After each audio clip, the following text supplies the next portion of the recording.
Assalamualaikum warahmatullahi wabarakatuh. Saya akan menjelaskan tentang penyakit genetik karena memang kita ketahui ada beberapa penyakit yang memang didapatkan dari gaya hidup atau lifestyle, tapi ada juga penyakit yang diperoleh karena pengaruh genetik. Nah, pada materi hari ini saya akan menjelaskan beberapa penyakit yang terkait dengan genetik. Oke.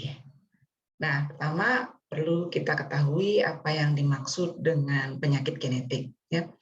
Penyakit genetik ini adalah penyakit yang memang disebabkan oleh kelainan dalam susunan genetik individu. Jadi kalau ada kelainan yang terjadi pada genetik individu susunannya, maka itu bisa mengakibatkan penyakit. Nah, kelainan genetik itu bisa terjadi dari yang sangat kecil skopnya hingga yang sangat besar. Dari misalnya mutasi pada basis tunggal DNA hingga kelainan kromosom yang bisa melibatkan penambahan atau pengurangan seluruh kromosom atau set kromosom. Jadi satu kromosom mengalami mutasi atau seluruhnya itu sama saja efeknya bisa mengakibatkan penyakit genetik. Beberapa individu sebetulnya bisa mewarisi kelainan genetik dari orang tuanya. Di samping itu, perubahan atau mutasi yang didapat pada gen atau kelompok gen yang sudah ada itu sebelumnya bisa menyebabkan penyakit genetik juga. Jadi kalau ada perubahan mutasi pada gen pada kelompok atau pada kelompok gen itu bisa juga menyebabkan penyakit genetik. Nah, mutasi genetik bisa terjadi baik secara acak atau karena paparan lingkungan. Jadi acak saja, random saja terjadi gitu ya.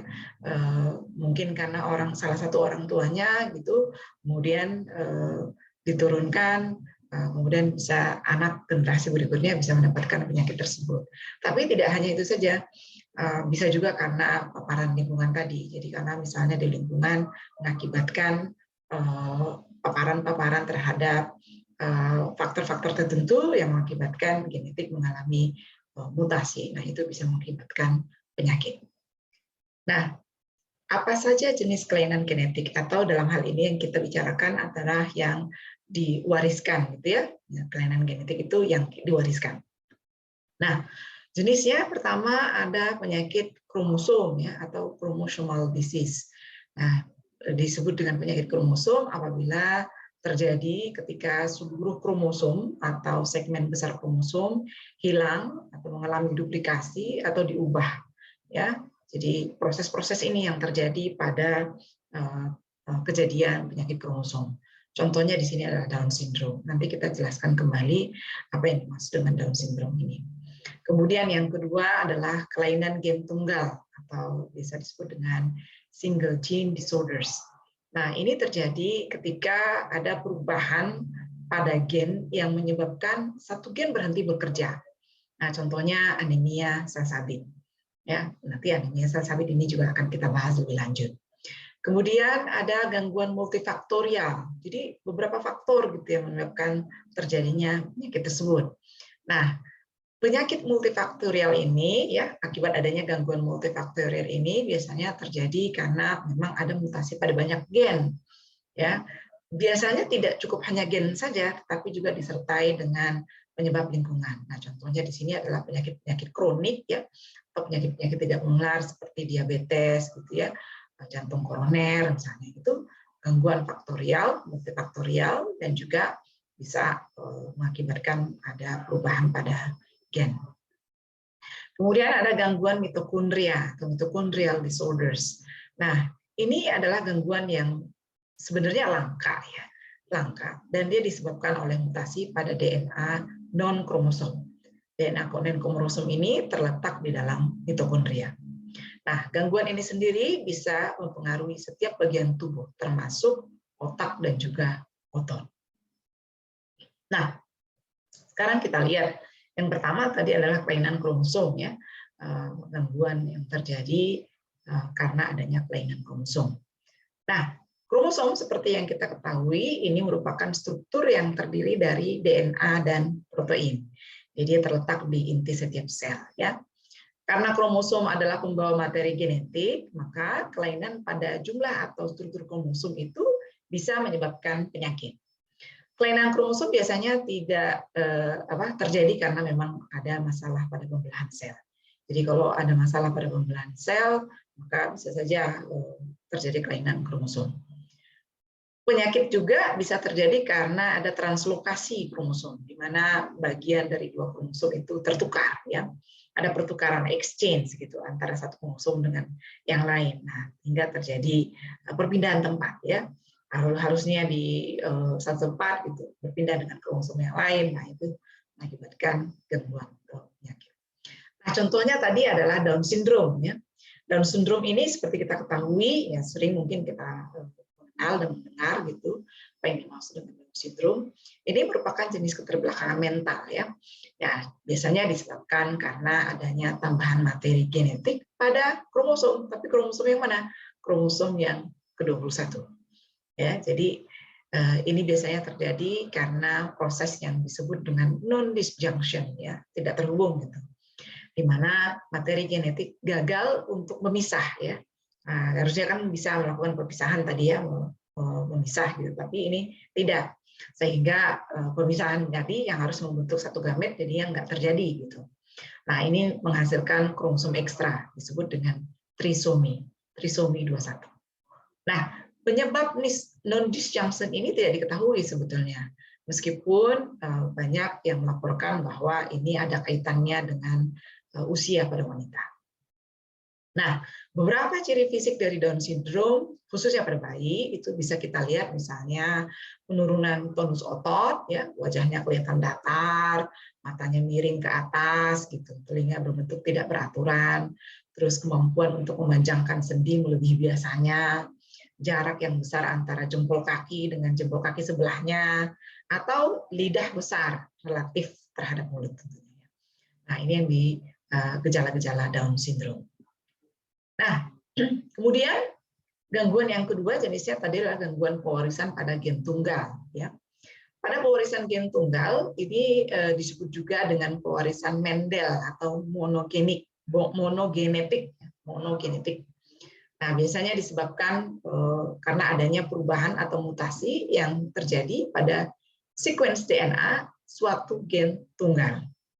Nah, gangguan ini dikenal sebagai gangguan monogenetik karena memang terjadinya pada sequence DNA gen tunggal. Beberapa kategori dari penyakit gen tunggal, misalnya kita bisa tahu bahwa terjadi pewarisan autosomal dominan, ya, dominan, di mana hanya satu salinan gen atau satu kopi gen yang rusak dari salah satu orang tua. Ya. Jadi kalau misalnya salah satu saja yang mengalami kerusakan salinan gennya, baik dari ayah ataupun ibu, nah itu sudah bisa diwariskan dan mengakibatkan penyakit gen tunggal tadi. Kemudian ada yang kategorinya pewarisan resesif autosomal. Nah, kalau yang resesif autosomal, ini dua salinan gen yang rusak. Nah, jadi harus ada dua salinan gen yang rusak untuk pewarisan resesif autosomal. Ya, bisa didapatkan satu dari ayah dan satu dari ibu. Jadi masing-masing memberikan kontribusi sehingga bisa diturunkan, ya, resesif autosomal. Kemudian pewarisan gen tunggal yang memang terkait dengan kromosom X, ya. Jadi kalau kromosom X berarti ini biasanya pada wanita, gitu kan. Nah, jadi kalau misalnya gen yang rusak terjadi pada wanita, maka yaitu kromosom X, maka warisan terkait dengan X itu bisa dominan atau bisa resesif, karena kan kita punya gen kalau dia kalau kromosomnya XX itu kan berarti perempuan, kalau XE itu laki-laki. Nah, karena terkait dengan kromosom X, maka dia bisa menjadi resesif dan bisa juga menjadi dominan. Nah, ini adalah contoh dari penyakitnya, ya. Nah, sekarang kita lihat misalnya cystic fibrosis. Cystic fibrosis ini biasanya kelainan genetik yang umumnya terjadi pada orang kulit putih. Nah, tadi kan itu biasanya carrier gitu, ya. Nah, jadi 1 dari 2.500 bayi kulit putih yang lahir itu dengan cystic fibrosis, artinya 4-5 orang lahir setiap hari, ya, yang mengalami cystic fibrosis. Nah, diperkirakan memang 1 dari 20 orang kulit putih adalah pembawa cystic fibrosis. Sekarang coba kita lihat. Nah, kalau cystic fibrosis ya bisa saja itu carrier gitu ya. Nah, kalau dari ayahnya carrier, ibunya juga carrier ya, fibrosis genetik yang memiliki, maka cystic fibrosis bisa terjadi pada generasi berikutnya itu seperti ini. Jadi anak bisa normal atau 2 mengalami carrier dan 1 mengalami fibrosis cystic. Nah, cystic fibrosis ini biasanya disebabkan oleh abnormalitas atau gangguan yang terjadi pada kromosom 7. Ya berarti di sini, kromosom 7. Nah, biasanya gen ini untuk memompa protein menggunakan transport aktif untuk bisa mengatur pergerakan dari ion Na, ya, natrium dan klorida masuk dan keluar sel. Jadi pergerakannya ion ini ya, ion natrium sama ion klorida bisa masuk keluar sel. Nah, pada cystic fibrosis yang terjadi seperti ini ya. Nah, ini kita lihat ini kan misalnya kondisinya normal ya.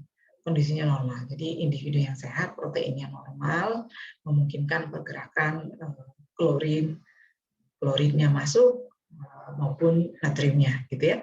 Jadi ini masuk. Sehingga dengan demikian lendir itu bisa dengan mudah disapu. Gitu. Tetapi pada keadaan cystic fibrosis seperti ini ya, itu tidak cukup gitu ion kloridnya yang dipompa untuk keluar. Nah, akibatnya terjadi penebalan. Nah, jadi dinding mukus ini menjadi menebal ya, bertambah tebal. Nah, itu nantinya akan memberikan kesulitan untuk penebalan di saluran udara ya, sulit bernapas gitu ya, saluran bronkias juga seperti itu. Nah, gejalanya seperti apa? Gejala dari cystic fibrosis karena tadi dia bisa membuat tebal dinding mukus, maka penumpukan lendir itu bisa terjadi pada paru-paru, ya, pada sistem pernafasan. Akibatnya sulit bernafas atau bisa mengakibatkan infeksi. Nah, karena dia sifatnya memblokir enzim pencernaan juga, ya, karena dia di pankreas tadi yang diproduksi oleh pankreas, maka dia bisa memblokir enzim-enzim pencernaan untuk memasuki usus. Nah, akibatnya bisa terjadi malnutrisi atau transport natrium positif yang tidak normal itu menghasilkan keringat menjadi asin. Ya, itu gejala dari cystic fibrosis. Kemudian contoh berikutnya adalah anemia sickle cell atau penyakit sickle cell atau sering disebut dengan sel sabit ya. Nah, kelainan genetik ini umumnya terjadi pada orang kulit yang hitam ya, black people. Nah, jadi diperkirakan 1 dari 500 orang African American itu menderita anemia sel sabit ini. Jadi kalau misalnya salah satu orang tua itu adalah carrier, maka generasi berikutnya bisa mendapatkan penyakit anemia sel sabit tersebut. Nah, seperti ini kira-kira bagaimana penyakit sel sabit itu diturunkan. Nah, jadi biasanya memang yang pembawa atau carrier itu yang memiliki sel sabit.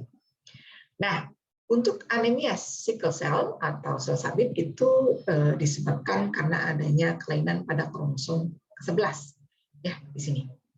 Nah, gen ini biasanya adalah salah satu rantai polipeptida kaitannya di hemoglobin ya.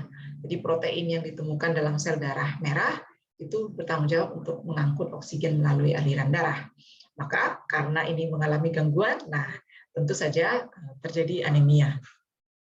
Nah, sekarang kita lihat misalnya pada orang yang normal ya, sel darah normal itu warnanya seperti ini nih, bening, putih ya, tidak mengalami sickle cell, tidak sabit gitu, tidak mengkerucut gitu ya. Nah, pada anemia sickle cell, nah ini yang terjadi. Jadi blood cell-nya menjadi mengkerucut gitu ya, membentuk bulan samin. Nah, akibatnya hemoglobin itu menggumpal di dalam sel darah merah. Kemudian mengubah bentuknya dari cakram yang normal menjadi bentuk sabit. Nah, orang dengan sel sabit itu biasanya memiliki beberapa hemoglobin abnormal. tapi tidak memiliki gejala penyakit sel sabit. Nah, sekarang kita lihat kalau yang normal hemoglobin itu seperti ini ya. Nah, ini adalah hemoglobin yang bertumpuk-tumpuk ya, tumpuk-tumpuk. Jadi tidak baik. Nah, gejala untuk anemia sickle cell ini antara lain misalnya kalau dia mengalami abnormalitas gitu ya. Nah, kita lihat nih, ini yang normal red blood cell-nya seperti ini. Tapi kalau misalnya terjadi sickle cell atau anemia sickle cell itu, nah ini membentuknya tadi membentuk seperti bulan sabit ya. Jadi tidak bentuk cakram lagi. Nah, hemoglobin abnormal tidak bisa mengantarkan oksigen seefisien mungkin pada sel-sel seperti pada individu yang sehat. Itu yang terjadi pada anemia sickle cell. Nah, akibatnya itu bisa mengakibatkan kelelahan, pusing atau sakit kepala. Nah, sel darah merah sabit itu tidak dapat bergerak dengan mudah melalui kapiler seperti sel darah merah normal. Nah, akibatnya bisa mengalami nyeri kronis ya, terutama pada tulang. Kemudian kemampuan respon imun terhadap infeksi juga semakin berkurang, dan sickle cell anemia ini juga bisa mengakibatkan stroke. Nah, selanjutnya superioritas heterozigot. Apa yang dimaksud dengan superioritas heterozigot? Nah, perlu kita pertanyakan biasanya memang ya, kenapa cystic fibrosis dan anemia sel sabit itu begitu umum gitu, banyak terjadi. Nah, anemia sel sabit itu paling sering terjadi di wilayah di mana malaria prevalen ya. Jadi banyak malaria di daerah tersebut, maka kita akan banyak menemukan kasus-kasus anemia sel sabit juga. Kenapa? Karena malaria memang disebabkan oleh parasit yang menyerang sel darah merah. Sel darah merah, malaria pasti dia menyerangnya sel darah merah. Jadi parasit ini tidak berkembang pada orang dengan hemoglobin abnormal. Malaria, parasit malaria tidak akan berkembang pada orang dengan hemoglobin abnormal. Sehingga dengan sifat sel sabit yang heterozigot, memang sifatnya heterozigot, itu resisten terhadap malaria.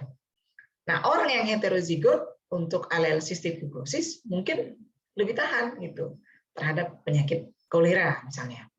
Nah, superioritas heterozigot kemudian disebut sebagai ketika karir memiliki keunggulan, ya, dia lebih unggul dibandingkan dengan orang-orang yang dominan homozigot.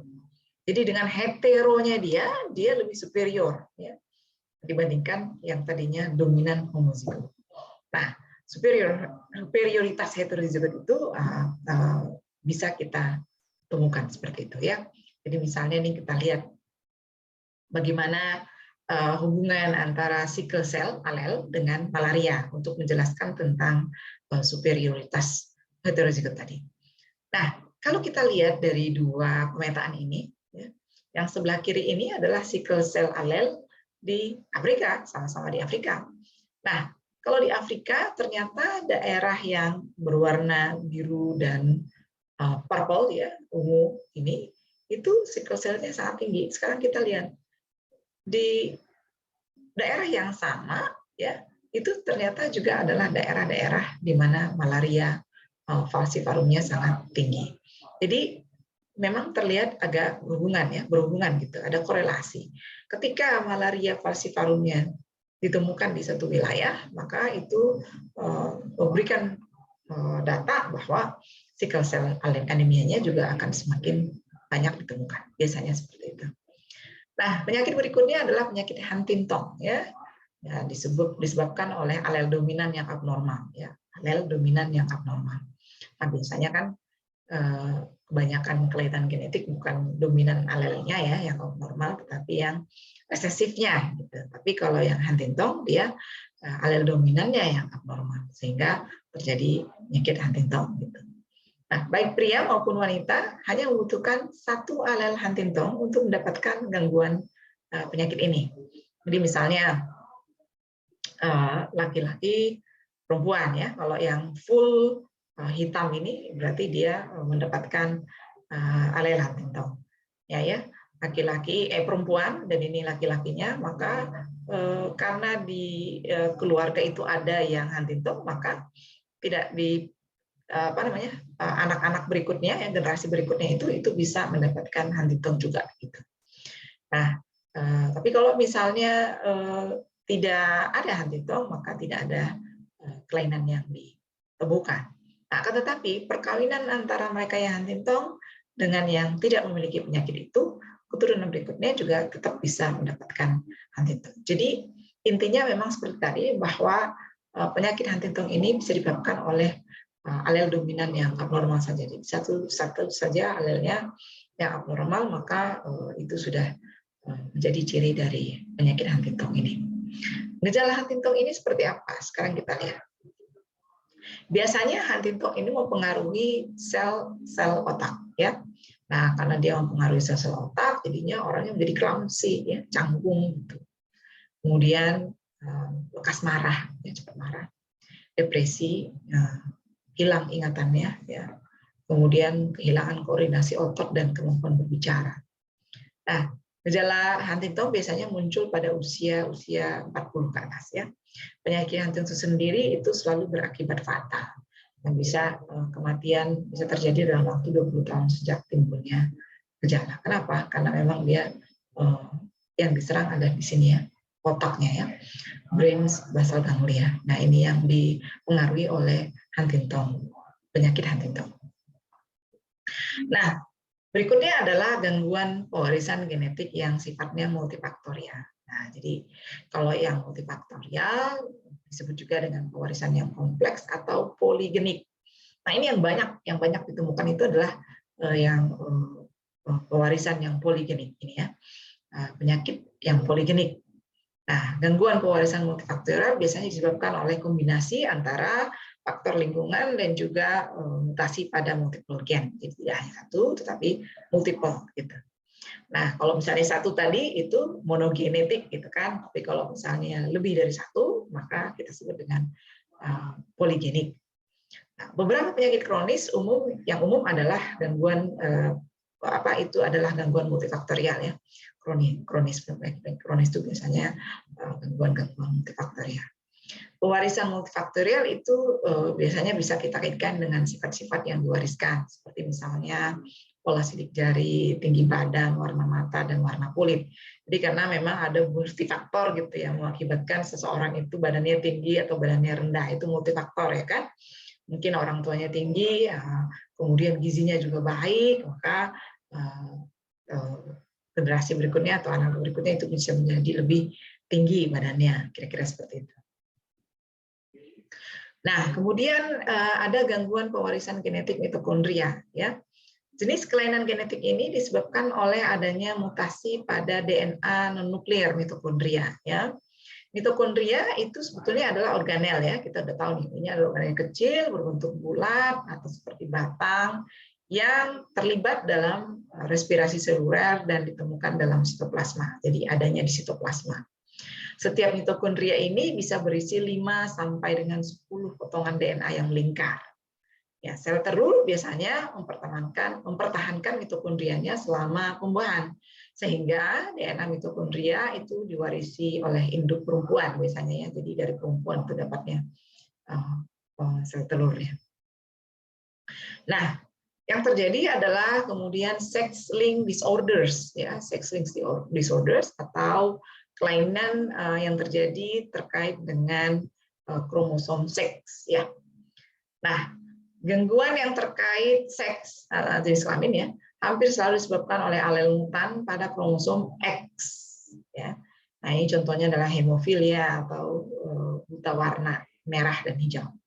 Nah, wanita bisa menjadi karir tapi pria tidak bisa. Jadi kalau misalnya ini adalah bagaimana penurunan dari buta warna, ya, warna hijau dan warna merah terkait dengan kromosom X-linked resesif, ya, yang resesif tadi, maka ini kita lihat. Jadi misalnya kalau bapak itu buta warna, misalnya ada yang buta warna, nah penurunan berikutnya itu ada yang carrier, ya. Kemudian perkawinan antara yang carrier dengan yang normal, nah itu bisa mengakibatkan ada yang carrier, ada yang normal, dan ada yang penderita, kira-kira gitu. Nah, jadi carrier itu biasanya adalah khusus untuk perempuan. Kalau laki-laki tidak carrier, tapi penderita, ya. Nah, kemudian hemofilia. Nah, hemofilia ini disebabkan oleh gangguan gen untuk faktor pembukuan darah. Ya, faktor pembukuan darah, pembukuan yang ke-8 ya. Darah biasanya memang tidak menggumpal secara normal ya. Kalau misalnya darah tidak bisa menggumpal secara normal, ada luka kecil saja itu bisa menyebabkan perdarahan yang berlebihan. Nah, ini yang hemofilia. Pendarahan internal itu yang merupakan perhatian kita bersama ya kalau pada hemofilia ini. Tapi paling umumnya terjadi di sekitar sendi ya. Nah, penderita hemofilia sangat mudah memar. Ini misalnya kalau misalnya kita melihat ini joinnya ini ada yang sehat, tapi join yang mengalami perdarahan mungkin karena hemofilia ini tuh gambarnya kira-kira seperti ini. Nah, ini adalah perdarahan yang terjadi kemudian terlihat bruise gitu ya, luka-luka memar gitu. Nah, ini adalah contoh-contoh dari hemofilia ya, bagaimana hemofilia itu bisa terjadi. Terima kasih, itu yang bisa saya jelaskan untuk beberapa penyakit terkait dengan genetik.